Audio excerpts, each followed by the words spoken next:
Hi, I'm Lisa, and this is Michael and Lisa White YouTube. Today we are going to be talking about healthy boundaries.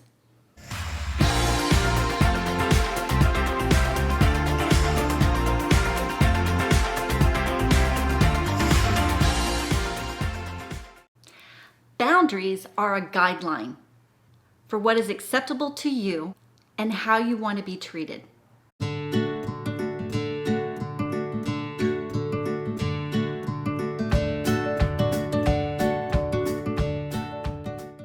Boundaries assist in mutual respect, whether in business or personal relationships. But it also occurs in time, energy, and ethically. There are many things that can affect your boundaries. Maybe you were bullied as a child. Maybe there's a history of trauma. Maybe you've had abuse in your life.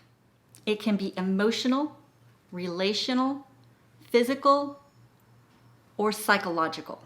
See, in society, we generally expect that people will respect our boundaries based off of how we were raised, how we were in society. That is not always the case. And what do you do when someone crosses those boundaries? So first, let's explore the benefits of having boundaries.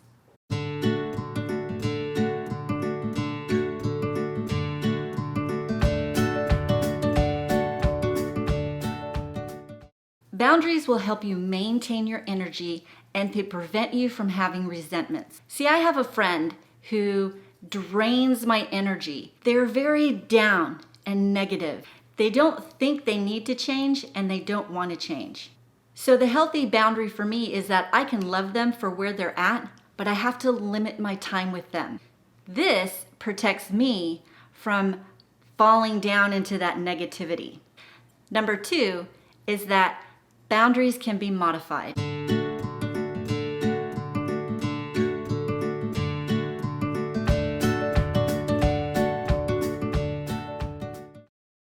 See, when I first started even learning about boundaries or how to set them up, I didn't really have any boundaries. I was kind of like a chameleon. I blended in. If you wanted to do this, I would do this.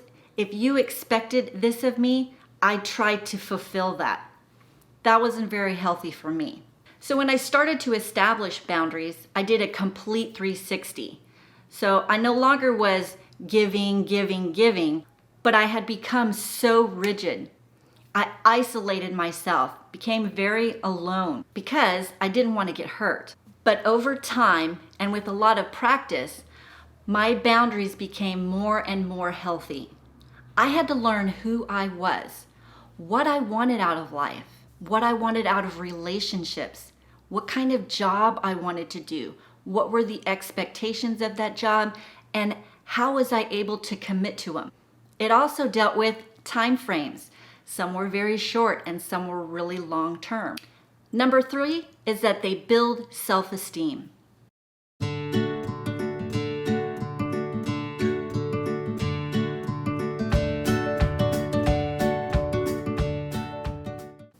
By setting boundaries, it helped me make myself a priority, something I hadn't done for a very long time when I was younger. It also helps protect our household. We like to call our household the no drama zone. That means if you have issues with people or friends or things that are going on, this is a safe place to talk about them and work through them, but also it's a place where we protect what goes on in here. We want our family to feel that when they come home, this is their safe zone. They are comfortable here. They don't have to pretend to be anything that they don't want to be. This is home. And because my self-esteem has increased and grown, that has spilled over into all of my relationships, helping them to grow and become better and better.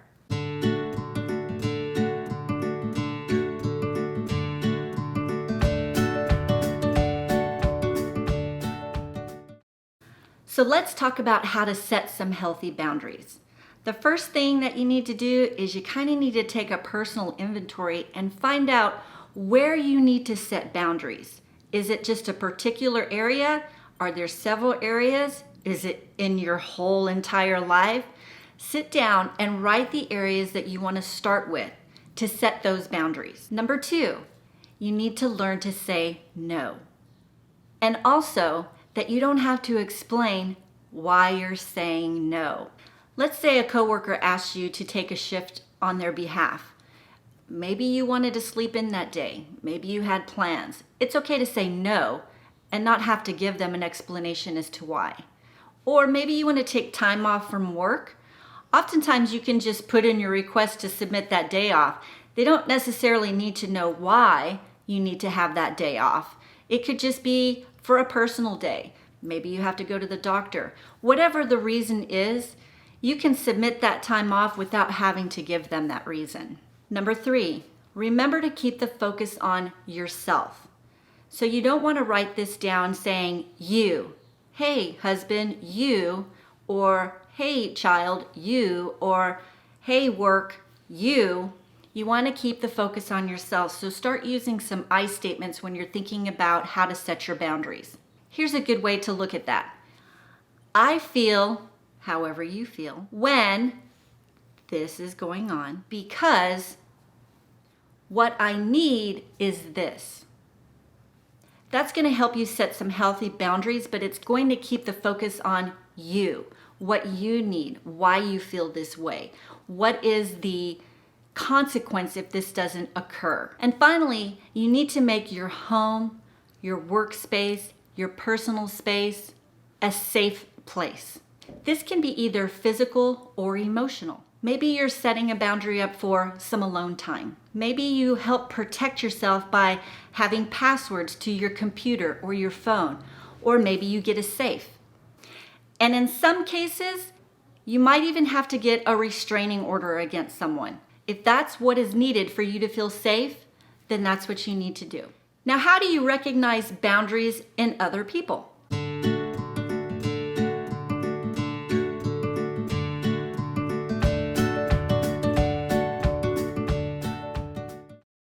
First, it's okay to ask.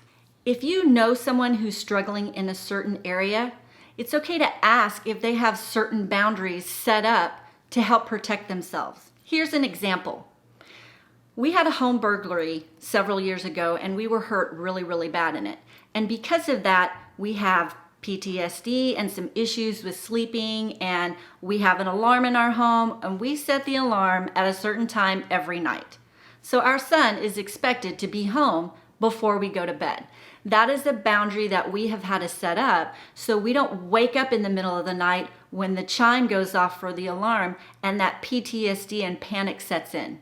We have set that boundary and the expectation that by this time you need to be home or you need to make plans to spend the night out at your friend's house. Number 2, look for social cues. Let's say you're standing too close to someone. You can see the anxiety creeping up on them, or maybe they move away from you. That's a clue that you are in their space, that you are too close to them. Maybe you see them turning sideways. Maybe they start to avoid your eye contact. Maybe they're folding their arms, or they're flinching, or their voice gets higher. Those are all great social cues. Number 3, be a good listener and trust your instincts. Sometimes we're so caught up in a conversation or what we're going to say, that person might be giving social cues, but we're not picking up on it because we're not paying attention to what it is they're saying. So when you're in a conversation, listen to their words. Look at their physical attributes. What are their signs showing you? This is a great social cue, but you have to be paying attention to pick up on it. And trust your instincts. Have you ever been in an environment or around somebody where you just have a weird feeling about that person? You're just uncomfortable around that person? It's a good instinct on your behalf. Something is telling you, hello, pay attention. Listen to those cues. Pick up on those things.